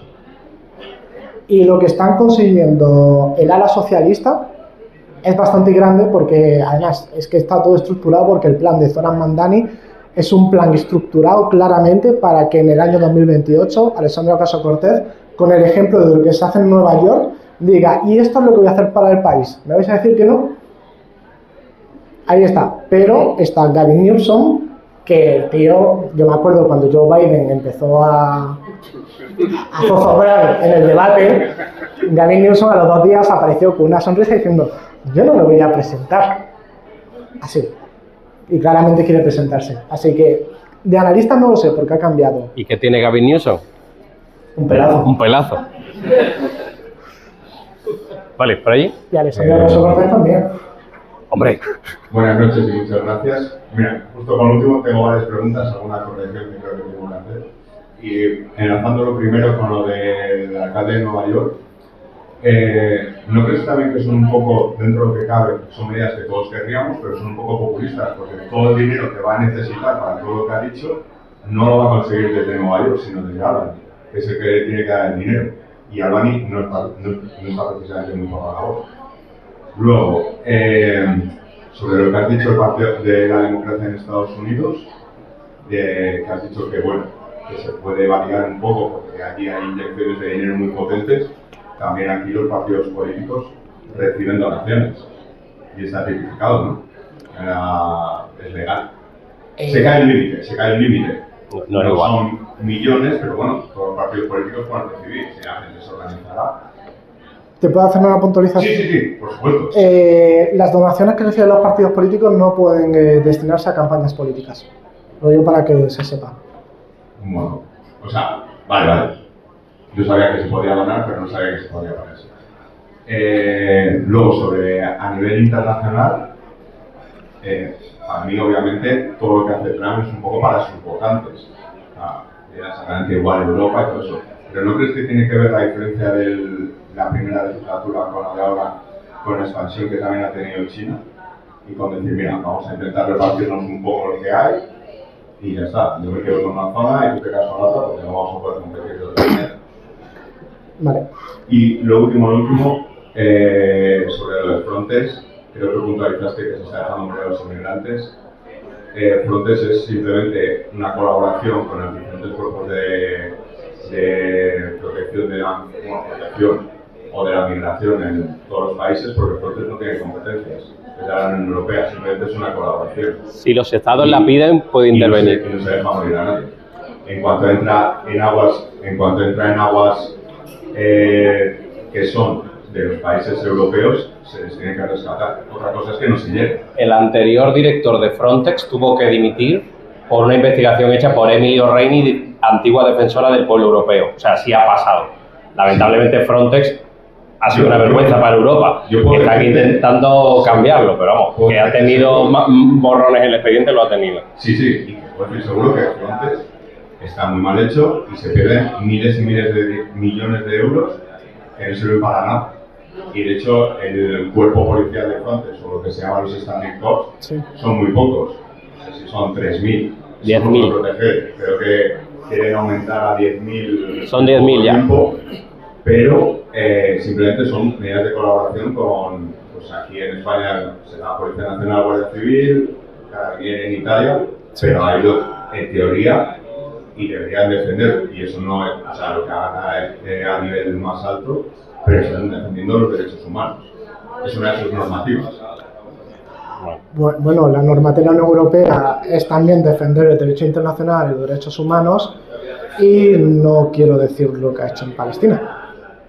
Ya, pero Palestina no es dentro de la competencia de la Unión Europea. Bueno, pero si tu valor europeo es defender el derecho internacional, todos los países de la Unión Europea deberían votar en la Asamblea Nacional de Naciones Unidas y luego ya en el Consejo de Seguridad. Ya, pero bueno, es que ahí estamos hablando que las Naciones Unidas está por países y no la Unión Europea.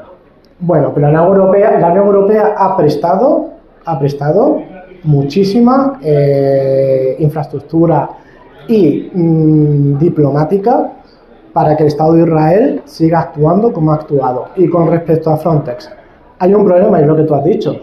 Son muy pocos efectivos. ¿Y qué es lo que pasa con Frontex? Frontex tiene contratos con el Estado de Israel para vigilancia marítima, que es lo mismo que el Estado de Israel hace en Palestina. No vigilancia marítima, obviamente, hace otro tipo de vigilancia. Entonces, lo que ha pasado muchísimo, y uno de los borrones que dice Manu, es que Frontex de repente ve en aguas internacionales un cayuco, una embarcación que se está hundiendo, y Frontex tarda un poquito más de lo normal en decir que pasa eso, y por lo tanto, con los pocos efectivos... Eso no va así, porque realmente la cercanía a los puertos es lo que mide las aguas internacionales. Entonces es la competencia del país más cercano el que tiene que ir a socorrerlo. Bueno, pues entonces lo que me estás diciendo es que los países de la Unión Europea son los que están vulnerando, ¿vale? Me da igual, no es Frontex, son los países de la Unión Europea los que están vulnerando el derecho internacional. Pero es que muchas veces el país más cercano no es la Unión Europea. No es ningún país de la Unión Europea. Si, por ejemplo, el cayuco está más cerca, eso está todo tasado por kilómetros, de Argelia, debería ser Argelia. ¿Y por qué? Porque no puede entrar, porque encima estamos dentro en el Mediterráneo.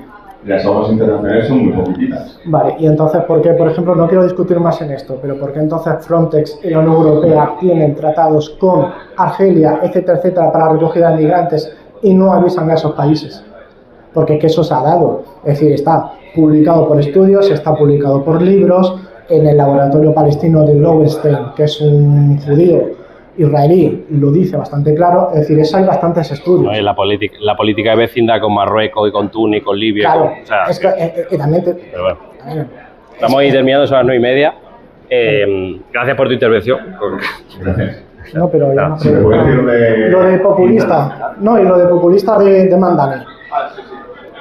Se puede denominar populista o como se quiera decir, hay distintas.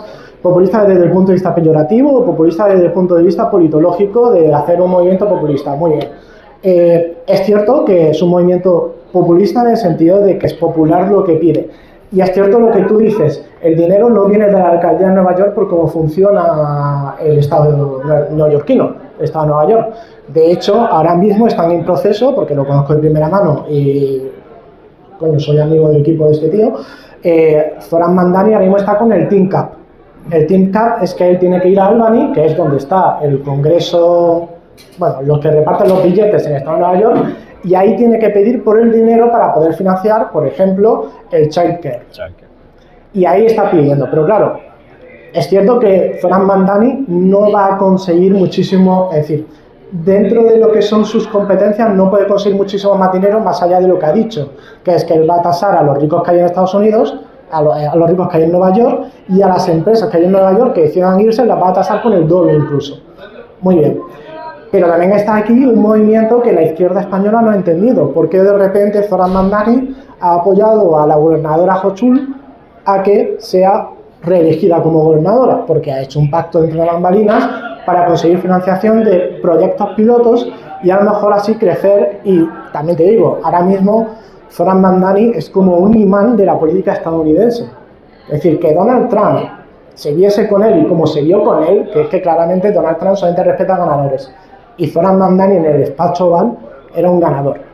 Entonces ahora esta gobernadora, que siempre ha sido pues moderada, es lo mismo que me preguntaban a mí, Alessandra Ocasio-Cortez, ¿por qué no se presenta a gobernadora del estado de Nueva York? Porque no va a ganar, porque el estado de Nueva York tiene una ciudad muy progre, que es Nueva York, y luego tiene un montón de campos. De campo me refiero campo ya a lo que es clase trabajadora blanca estadounidense, conservadora, bla, bla, bla. Pero el movimiento que ha hecho Zoran Mandani es muy inteligente y es: ahora tengo un imán para que tú ganes las elecciones. Pues yo te digo que te apoyo y tú los billetes me los pones. Vale. Bien. Una amiga va a comentar. Normalmente terminamos a 1:30, pero como está esto calentito, vamos a aguantar unos minutillos más, ¿vale? ¿Listo? Bueno, muchas gracias a los dos por la ponencia. Yo me quiero llevar a otro terreno y es una pregunta un tanto obvia, pero me gustaría saber vuestra opinión y qué creéis que están aprendiendo o que están apuntando los líderes de extrema derecha en Europa y más concretamente Vox por parte de este segundo mandato de Donald Trump, y si creéis que va a funcionar en España. Gracias. Gracias. Hay un profesor, Diego Barros, que también predica en Contexto, que vive en Chicago y siempre dice: en España todo lo que vivimos en Estados Unidos viene con 4 años de retraso. Y yo creo que en el caso de Vox aplica esto. Vox ha aprendido del primer mandato de Trump y en este segundo mandato está un poquito zozobrando. Por no hablar de que es la única extrema derecha de todo el continente europeo que ha seguido apoyando a Donald Trump en un momento en el que Donald Trump ha hecho una agresión a la soberanía europea. Es decir, tienes al Frente Nacional, que salió diciendo Trump es lo peor que le ha pasado al mundo porque quiere ir contra nuestra soberanía. Tienes a AfD también. Entonces, Vox ha aprendido ciertos parámetros de batalla cultural, sobre todo el tema de la misoginia, y ha obtenido obviamente con lo que decía el anterior interviniente. En España el tema de las donaciones a partidos políticos es bastante complicado. Es decir, tú puedes donar a partidos políticos, puedes financiarlos, puedes pedir un préstamo, es decir, lo típico partido de izquierdas que te puede decir: nosotros no nos financian los bancos, ¿no? Puedes pedir un préstamo a un banco y ya eso pues te ata políticamente de determinada manera. Vox, en este sentido, lo que ha conseguido de Donald Trump son asesores. Vox tiene ahora mismo a los mejores asesores que ha tenido lo que es el Partido Republicano y que ha tenido también Netanyahu, porque hay 2 israelíes que están también en ese sentido asesorando el discurso político a Vox. Pero de este segundo mandato están perdidos. De este segundo mandato no saben muy bien lo que hacer. Si bien lo que más tienen aprendido es la frase esta de Mark Zuckerberg, que era de move fast and break things, que es como te tienes que mover rápido y romper cosas. Pues eso sí que lo ha aprendido Vox. Cuando entran en instituciones tienen que moverse rápido y romper cosas, y que no dé tiempo a la gente a saber lo que están rompiendo o las causas que tienen lo que está rompiendo. Pero de este segundo mandato no están aprendiendo mucho. No sé si te respondo. Ojo que se está moviendo cosas en la extrema derecha española, que Espinosa de los Monteros está presentando libros todos los días. A ver, ¿tú querías...? ¿No? Ah, creía que habías dicho algo. Sí. Compártelo con la clase. En realidad, por unir varias cosas que habéis dicho en relación a un tema clave, yo creo que hay es que pues a la élite estadounidense en general le interesa mucho la parte de la vigilancia masiva. Y has comentado un poco que Thiel y compañía pues, les interesa mucho el sistema chino. Luego Palantir he visto que es la empresa de Thiel, el principal financiador de ICE. Sí. Entonces, un poco relacionado con eso, lo que yo me pregunto es si en eso qué perspectiva de futuro le podrías dar, porque al final ahí hay mucho dinero y Sí. tiene poder ese dinero y puede tener mucho.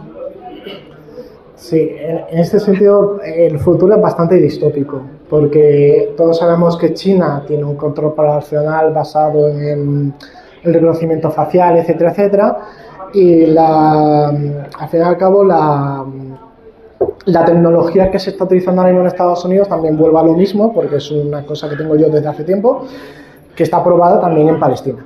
Obviamente, Palantir está aprobado en Palestina y todo el reconocimiento facial está aprobado en Palestina. Y yo me acuerdo del 20, cuando estaba Black Lives Matter, que lo que decían era la rodilla que ahogó a George Floyd es la que ahoga a todos los palestinos, porque ese sistema de neutralización lo aprendió la policía estadounidense de lo que es el ejército de las IDF israelíes. Vale, entonces, Palantir en ese sentido. Palantir es una empresa que se crea después del 11S por Peter Thiel y por su amigo Alex Karp, que siempre lo han vendido como Peter Thiel el nazi y Alex Karp el progre, pero al fin y al cabo prácticamente son de lo mismo los dos. Entonces Palantir nace con la idea de vamos a hacer contraterrorismo, y el contraterrorismo se consigue con una cosa muy fácil, tenemos la base de datos de la CIA, tenemos la base de datos del FBI, tenemos la base de datos de la policía y tenemos la base de datos de la NSA y no están cruzadas. Por lo tanto, vamos a crear, en una suerte de solucionismo tecnológico, un algoritmo que lo que haga es meterlas todas en un sitio. Entonces tú, pues yo ya no sé, me estoy perdiendo un poco la explicación porque es bastante etérea. Es decir, tú pues pides un nombre, te sale ese nombre de todo lo que ha investigado esas 4 agencias. Y también te puede salir, pues si el FBI había investigado ese nombre con otros nombres, pues te hace como un mapa entero de lo que puede ser una organización. Entonces Palantir pues vende 2 sistemas prácticamente, que es Foundry y Gotham. Gotham, de Batman, que ya sabéis que, no sé si lo sabéis, pero en la extrema derecha estadounidense gusta muchísimo la figura de Batman, del vigilante, del vigilante, que es un millonario que rechaza el Estado de Derecho y usa la violencia extralegal. Exacto, eso es lo que le gusta a la extrema derecha estadounidense. Entonces, es que el que está guapo es Capitán América, pero no estáis preparados para esta conversación. Entonces, Gotham está utilizado para eso. Y Gotham es lo que utiliza el ICE. De hecho, el ICE, no te lo voy a decir nunca, pero lo que hacen casi siempre es que cuando hacen una redada de inmigrantes, lo que hacen es coger los móviles de los inmigrantes, lo meten en una máquina con tecnología israelí, rompe el firmware, es decir, rompe las defensas que tiene ese móvil, esos datos los pasan por Palantir y Palantir te hace un mapa de la posible red de solidaridad que tienen esos inmigrantes. Entonces te dice preventivamente dónde tienes que hacer la siguiente redada y a quién. Es decir, Black Mirror, no sé si sabéis la serie, molaba muchísimo porque parecía distópica, pero ahora Black Mirror no vende por el simple hecho de que te lo crees. ¿Vale? Entonces ese es el futuro a donde vamos. Palantir tiene contratos multimillonarios, el primer contrato lo consiguió con la CIA, y tiene contratos multimillonarios con, ¿cómo se dice?, con fuerzas de seguridad del Estado. Estadounidense, israelí, pero con Inglaterra ha firmado 750 millones, con el Ministerio de Defensa de España también tiene un contratito por ahí, y también están pasando ahora con, ¿cómo se dice?, con mejora de procesamiento de empresas normales y corrientes, por ejemplo Amazon, básicamente. Que también te digo, si tú tienes muchísima data de gente, de clientes de Amazon, pues puedes hacer lo mismo que se hace con Gotham, de otra manera, ya está. Es decir, es bastante jodido, bastante oscura. Y encima usando nombre friki, lo cual a mí me ofende bastante. Palantir, Gotham. Sí. Bueno, nos estamos pasando un poco a la hora, también hemos empezado un poquito más tarde, entonces por acabar un poco con algo un poco más positivo, os he traído una pequeña sorpresa. Hemos hablado mucho de cómo está habiendo una deriva autoritaria de Estados Unidos, del expansionismo, de todos estos elementos que sugieren, bueno, pues que no solo hay un gobierno que podríamos decir que está haciendo mala praxis, sino que de hecho está habiendo una transformación del sistema político. Pero creo que también es importante que hablemos de la contratendencia, de los focos de resistencia que está habiendo. Y no sé si habéis estado al tanto, pero yo estoy muy pendiente de lo que ha pasado en Minneapolis. Porque tú dices, bueno, si es policía fronteriza, ¿por qué se la han llevado a la otra punta, ¿no? A la frontera con Canadá. Bueno, tiene mucho que ver con el tipo de votantes, con el tipo de comunidades que hay ahí, con la inmigración somalí y demás. Entonces, no sé si lo sabéis, pero tengo una columna en la revista de la Asociación de Comunicación Política. Está aquí la señora directora. Señora directora, salude usted, por favor. Un aplauso a la señora directora. Y entonces, un fin de semana que no tenía ganas de salir, me puse a ver reels de tíos con pasamontaña deteniendo gente, pero también de cómo respondía la gente. Acabé un poco traumatizado, pero salió un artículo muy interesante y os he traído algunas fórmulas que ha usado la buena gente de Minnesota para defenderse del ICE, ¿vale? Y no sé ahora por qué esto no furula. Vale, bueno, por supuesto sabéis que una de esas meteduras de pata que ha tenido el gobierno de Trump probablemente ha sido que el ICE se ha cargado no una, sino a dos personas absolutamente inocentes, por más que se les ha intentado criminalizar. Una era René Wood y luego otro señor que fue hace un par de semanas, que era enfermero, que no me acuerdo cómo se llamaba. Alex, sí. Y esto pues ha reactivado también muchos aprendizajes que venían de las protestas del movimiento antirracista hace unos años. También están surgiendo iniciativas que parecen como de otro siglo, que es, por ejemplo, no sé cómo ves esto, el resurgir del partido de los Panteras Negras, que ahora se está como habiendo un rebranding porque parece que no es exactamente la misma organización ni la misma gente, pero están teniendo mucha presencia en redes sociales, sí, que están usando, esto no sé si lo sabéis, pero claro, el derecho a portar armas en gran parte tiene que ver para que la población civil esté preparada por si hay un gobierno autoritario. Y entonces ahora están usando ese famoso derecho que a nosotros en Europa por lo general nos suele repugnar, y no se habéis visto los vídeos de llegar a la policía y decir, ¿por qué estáis con su fusil en la calle? Mi derecho constitucional.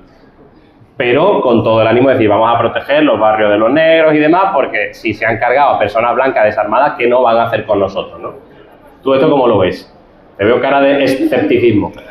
No es escepticismo, es que el rebranding del partido Pantera Negra, que ojalá volviesen, con toda honestidad y sinceridad, el problema es que hay determinados grupúsculos que vienen de los principios de Black Lives Matter, de todo el trabajo comunitario, que también hay que decir que Black Lives Matter era un movimiento eminentemente pacifista, por lo tanto lo de la segunda enmienda no se lo tenía muy creído. Pero sí bien es cierto que junto al alt-right empiezan a surgir otros grupúsculos de nacionalismo negro, en el mal sentido de la palabra, mal entendido, que son, por ejemplo, los de Filadelfia. Yo me acuerdo porque en el 2020, cuando estaba haciendo en el 2021, cuando estaba haciendo la postdoctoral en extrema derecha, contacté con los Boogaloo Boys, que no sé si sabéis quiénes son, pero son... En ese año eran como muy potentes, y eran tíos de la segunda enmienda, tíos que defendían la segunda enmienda, que eran prácticamente neonazis, y que había que irse al monte a vivir y bla, bla, bla, bla. Y claro, me llamó la atención que se paseaban con gente que decía que era del nuevo partido de Pantera Negra. Entonces, gracias a eso conseguí el contacto de los Boogaloo Boys y conseguí el contacto del líder, de uno de los ex líderes del partido Pantera Negra.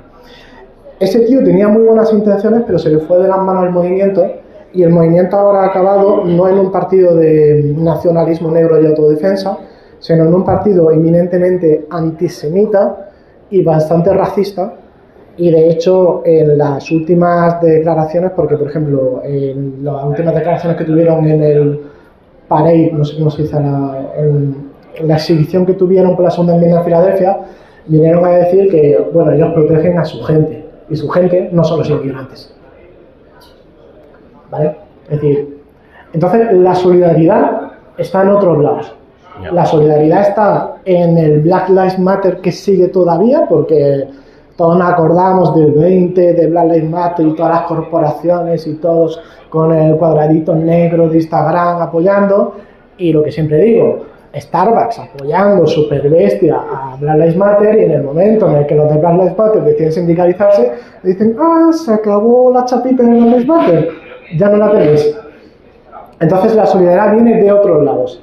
La solidaridad viene de la parte esa, como se suele decir, de la diversidad de la clase trabajadora, viene del movimiento antirracista, viene del movimiento LGTBI y viene del movimiento sindical, y es donde ahora mismo está centrada sobre el movimiento pro-palestino, porque estos últimos años obviamente ha conseguido muchísimo, y es donde está ahora mismo la gran punta de lanza que utiliza la sociedad civil contra el ICE.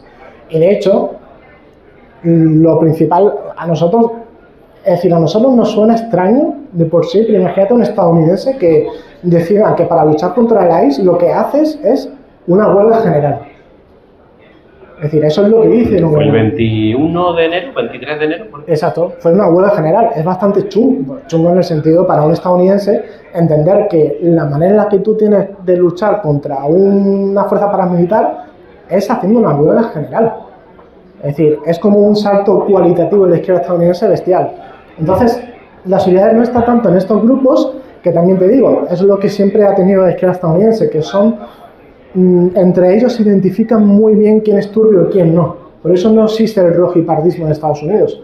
Porque en el mismo momento en el que de repente venga algo turbio, dicen, hostia, no, tú cero de lado. Entonces, hay grupúsculos que no son los de Filadelfia, que por ejemplo pueden estar en Nueva York, pueden estar en Wisconsin, pueden estar en California, que sí que intentan ser ese partido de las Panteras Negras. El rebranding se da porque el hijo de Fred Hampton dijo que a nadie se le ocurriría en Estados Unidos, en toda la historia de Estados Unidos, volver a llamarse Partido de Pantera Negra por el respeto a los militantes del Partido de Pantera Negra. Entonces eso es algo que lo tienen muy serio ellos instalado, y sí que hay grupúsculos que se llaman el nuevo Partido de Pantera Negra, pero ya te digo, hay gente turbia como los de Filadelfia y gente buena, pero son grupúsculos y no es la principal fuerza contra el trumpismo que se está dando en Estados Unidos. Siento ser el bluff, porque no, pero positivo. A ver, yo, o sea, es que ya te digo que me he visto 4 millones de vídeos, y obviamente si ves vídeos es porque a Instagram no le importa que estén ahí, lo cual también nos debería hacer reflexionar. Pero bueno, es interesante, ¿no? Pero junto a esta buena gente, hay otros grupos organizados que están quizás haciendo ejemplos de innovación en la protesta un poco que va más allá. Por ejemplo, la gente que, esto ya ha pasado en otras épocas, que se disfraza de animalitos, ¿vale? Por ejemplo, el tema de las ranas está muy, muy presente, pero también de unicornio, este tipo de cosas. Os puedo asegurar que tienen un vídeo colgado, rollo V de Vendetta, hablando directamente a cámara con una voz distorsionada, que es súper creepy, pero te está hablando como una jirafa cookie. Pero es un ejercicio de ingeniería comunicativa increíble, porque dice, pero que sí, que vamos disfrazados de animalito cookie, no pasa nada, esto no es frivolidad. Estamos desestabilizando la retórica belicista del fascismo. Porque a esta gente lo que les interesa es presentar a la oposición al fascismo en Estados Unidos como gente violenta, como agentes extranjeros, como espías comunistas, y no es verdad, nosotros estamos aquí, tal. Entonces lo estamos haciendo como plenamente consciente, y es filosófica y comunicativamente muy interesante, porque efectivamente está intentando cargarse el relato de esta gente, ¿no? Entonces, probablemente puede ser que veáis imágenes de las protestas, la gente con las pancartas, y de vez en cuando unos zumbados por ahí vestidos de animalito, ¿vale? Pero no es lo más raro que vais a ver. Algo que se ha convertido un poco en el símbolo de las protestas contra la ICE están siendo los silbatos. ¿Habéis visto esto? Hay una cantidad ingente de youtubers y de asociaciones diciéndole a la población que lleven silbatos encima, y está viendo, por ejemplo, la comunidad maker se está dedicando a usar impresoras 3D y enseñando a la gente a autoproducir en sus casas silbatos, porque cuando aparecen, como decía Jaime antes, los efectivos del ICE van con la cara tapada, pero no van en coche policial, van en unos coches negros, unos sub, llegan y entonces salen y empiezan a detener gente. Entonces, el momento de respuesta rápida es muy importante, porque si te pillan en la calle te pueden pedir los papeles. En Estados Unidos no es obligatorio llevar el DNI, y a mucha gente los cogen y se los llevan.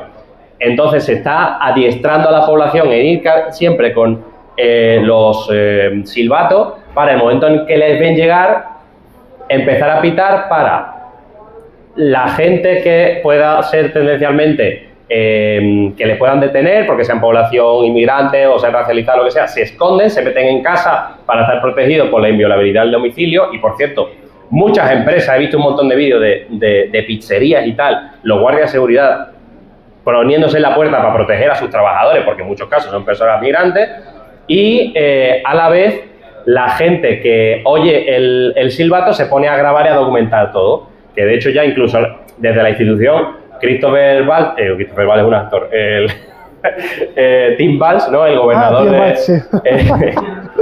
He pensado en el nuevo Tito Bastardo, efectivamente. Es que es un actorazo, la verdad.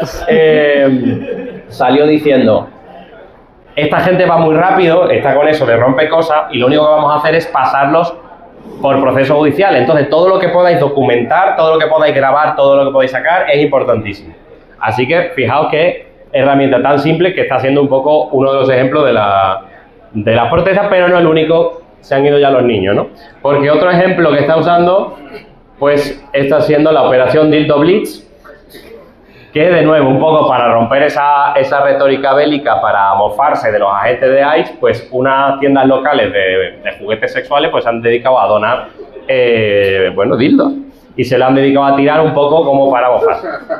Un antiguo alumno del máster de comunicación política me decía que esto en parte es bastante homófobo y que tiene un toque un poco viejuno, tal, no sé qué opináis. En este caso, creo que la idea iba un poco a hackear esa masculinidad hegemónica que lleva el trumpismo, pero obviamente también se puede decir. Desde luego puedo decir que los vídeos de gente tirando dildos a los coches y quedándose pegados son bastante graciosos.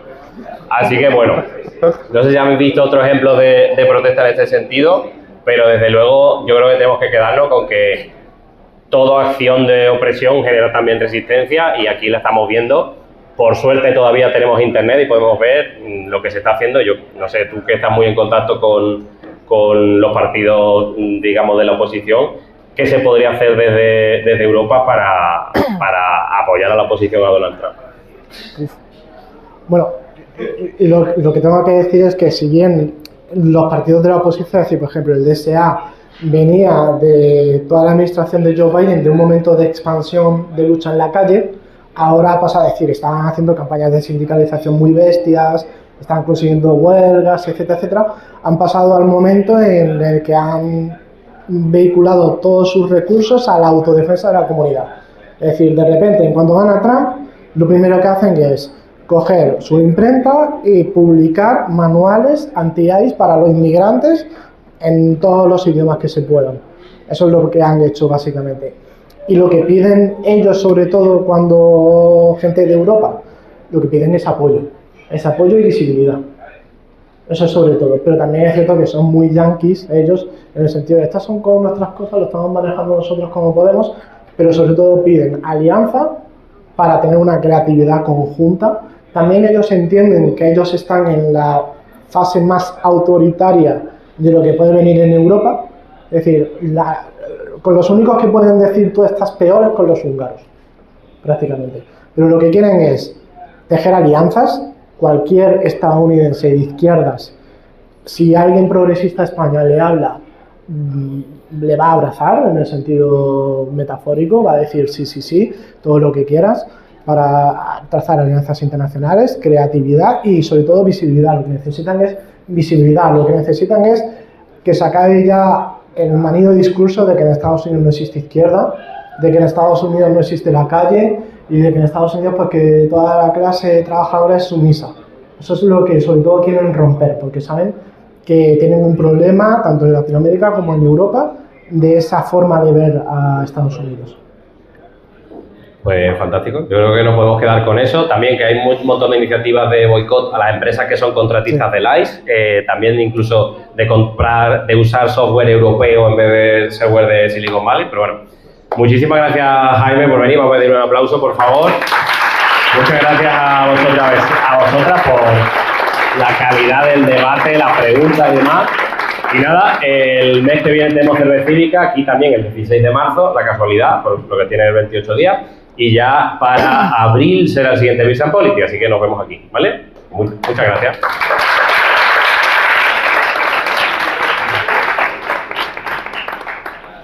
Bueno, te quito esto. Sí.